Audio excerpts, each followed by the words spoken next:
kanina na natakot ako para sa sarili ko kasi lumulubog na yung kotse ko sa baha.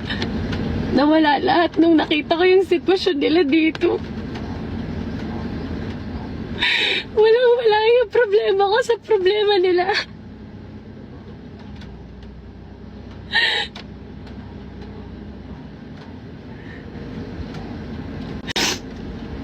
At walang rescue, walang pumunta dito para tulungan silang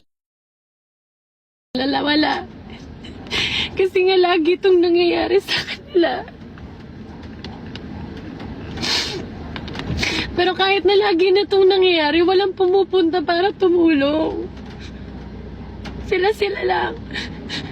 Tapos kahit na nahihirapan na sila, tinulungan pa rin nila ako.